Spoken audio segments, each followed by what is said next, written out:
जादूनगर गांव के बाहर घने जंगलों में एक पुरानी हवेली थी। गांव के लोग दिन में भी उस हवेली के आसपास गुजरने से डरते थे। उनका कहना था कि उस हवेली में एक चुड़ैल रहती है। सुबह के 5 बज रहे थे। कुछ ग्रामीण जंगल की ओर जा रहे होते हैं। जल्दी चलो भाई, वरना हमारे जंगल पहुंचने से पहले कहीं दिन न निकल जाए। तेज धूप निकल आई तो जंगल से लकड़ियां लाना मुश्किल हो जाएगा। ऐसा कहकर भोला एक छोटे रास्ते की ओर बढ़ने लगता है। तभी मोहन उसे पुकारता है। अरे भोला, ये तू क्या कर रहा है? उस रास्ते से क्यों जा रहा है? तुझे अपनी जान प्यारी नहीं है क्या? अरे क्या हुआ भाई, ऐसा क्या है इस रास्ते पर? लगता है तुझे कुछ याद नहीं है। तू भूल गया क्या कि उस रास्ते पर वही पुरानी हवेली है जो पिछले 100 साल से बंद पड़ी है। उस हवेली में एक खतरनाक चुड़ैल रहती है। भोला हंसते हुए कहता है। अरे पागल हो तुम यार, इस जमाने में भी भूत और चुड़ैल पर यकीन करते हो? तभी आकाश कहता है।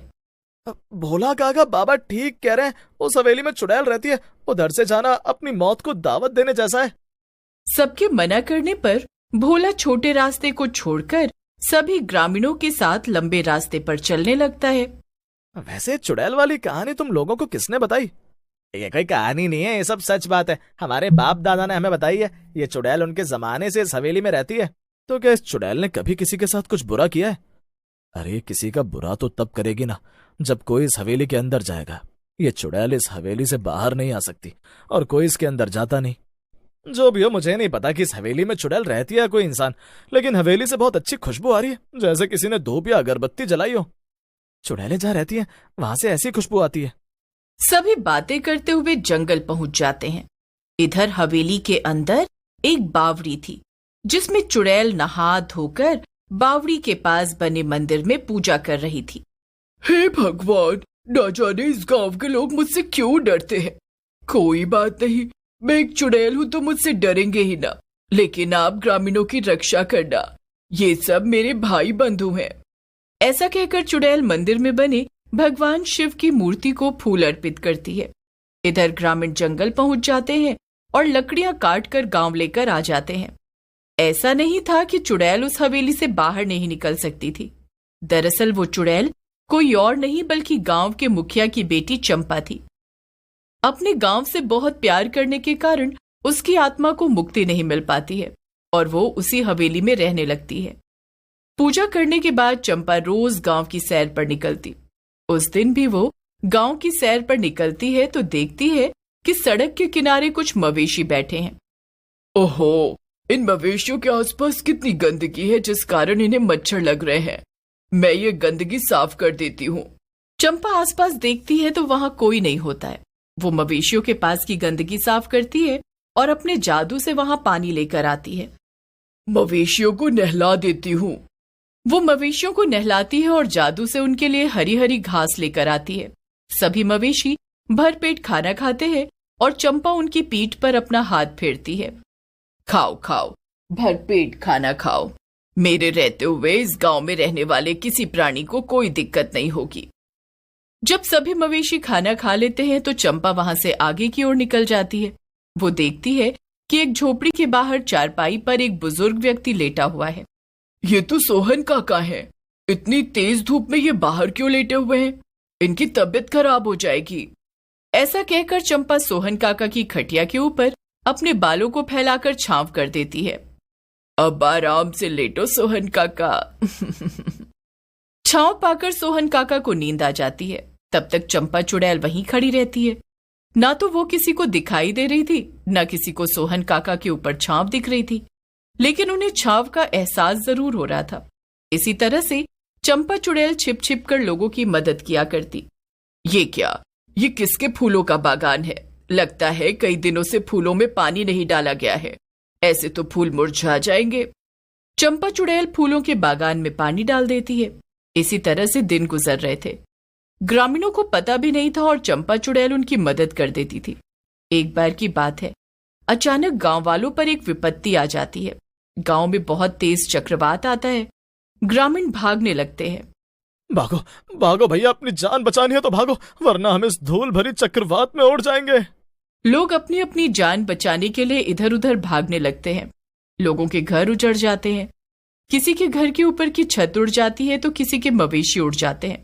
पेड़ पौधे टूट टूट कर लोगों के घरों के ऊपर गिरने लगते हैं। हे भगवान, ये तो महाविनाश है, ऐसे तो हम सब मारे जाएंगे। अरे कोई तो हमारी मदद करो। सभी ग्रामीण जब इधर उधर भाग रहे थे तो उनमें से कुछ पुरानी हवेली के पास पहुंचते हैं। हवेली एकदम शांत थी, वहां चक्रवात का नामो निशान नहीं था। लगता है इस चुड़ैल से चक्रवात भी डरता है। देखो तभी तो हवेली के पास एकदम शांति है, ना यहाँ से पेड़ पौधे गिर रहे हैं, ना हवेली पर कोई आँच आई। भाई यहाँ चुड़ैल रहती है, भला चुड़ैल का चक्रवात क्या बिगाड़ लेगी। उस वक्त चंपा चुड़ैल हवेली के अंदर सो रही होती है, लेकिन चक्रवात की तेज आवाज और ग्रामीणों की चीख पुकार से उसकी नींद खुल जाती है। वो हवेली की छत पर आती है। वो देखो छत पर चुड़ैल, भागो भागो, नहीं तो ये हमें मार डालेगी। हे भगवान, ये कैसी मुसीबत है, एक तरफ चक्रवात तो दूसरी तरफ चुड़ैल। लगता है हमें मारने का पूरा प्लान बना लिया है। चंपा देखती है कि ग्रामीण चक्रवात और उसके डर से जंगल की ओर भाग रहे हैं। ग्रामीण जंगल में कहाँ शरण पाएंगे, वहां उन्हें जंगली जानवरों से कौन बचाएगा। चंपा एक साधारण लड़की का रूप धारण करती है और ग्रामीणों के साथ साथ जंगल जाती है। मेरा नाम रूपा है, मैं पड़ोस के गांव से यहाँ आई हूँ। लेकिन तुम यहाँ क्या करने आई हो? मेरे माता पिता व्यापार करने के लिए इस गांव में आए थे, मैं उनके पीछे पीछे आ गई, लेकिन वो मुझे कहीं नहीं मिले। तुम्हारे माता पिता बहुत गलत समय पर इस गांव में आ गए। क्या पता चक्रवात उन्हें उड़ाकर कहाँ ले गई होगी। हम तो अपनी जान बचाने के लिए जंगल में आए, लेकिन पता नहीं यहाँ भी जिंदा बच पाएंगे या नहीं। कहीं जंगली जानवर हमें अपना निवाला ना बना लें। आप लोग चिंता मत कीजिए, मेरे होते हुए आप लोगों को कुछ नहीं होगा। क्यों, क्या तुम जादूगर हो? नहीं, लेकिन मैं आप लोगों की रक्षा कर सकती हूँ। सभी ग्रामीण एक पेड़ के नीचे बैठ जाते हैं। शाम हो जाती है। चलो भाइयों, अपने अपने घर चलते हैं। हाँ चलो, इससे पहले कि रात हो जाए, यहाँ से चलो। सभी ग्रामीण वहां से जाने लगते हैं। तभी उनके सामने शेरों का झुंड आ खड़ा होता है। डर के मारे किसी के मुंह से आवाज नहीं निकलती है। सबको लग रहा था कि आज तो गए काम से। लेकिन तभी रूपा के भेष में चंपा चुड़ैल सामने आती है और शेरों के सामने अपने दोनों हाथ आगे करती है। उसके हाथ से एक रोशनी निकलती है और शेर वहां से भाग जाते हैं। कौन हो तुम? तुमने ऐसा क्या किया कि शेर बिना कुछ किए चला गया? चंपा चुड़ैल सबके सामने अपने असली रूप में आ जाती है। आप लोगों को मुझसे डरने की कोई जरूरत नहीं है। मैं आप लोगों को कोई नुकसान नहीं पहुंचाऊंगी, बल्कि आप लोगों की मदद करूंगी। अरे भागो, ये तो हवेली वाली चुड़ैल है। भागो भैया। हम कैसे मान ले कि तुम हम लोगों की मदद करोगी? यकीन ना हो तो मेरे साथ गांव चलो। सभी ग्रामीण चंपा चुड़ैल के साथ गांव जाते हैं। वहां चक्रवात तो रुक गया था, लेकिन सबके घर उजड़ गए थे। कई मवेशी मर गए थे। खेतों में फसल बर्बाद हो गई थी। चंपा चुड़ैल अपने दोनों हाथ उठाकर जादू करती है और तभी गांव में सब कुछ सामान्य हो जाता है। लोगों के टूटे फूटे घर फिर से जुड़ जाते हैं, बल्कि नए जैसे हो जाते हैं।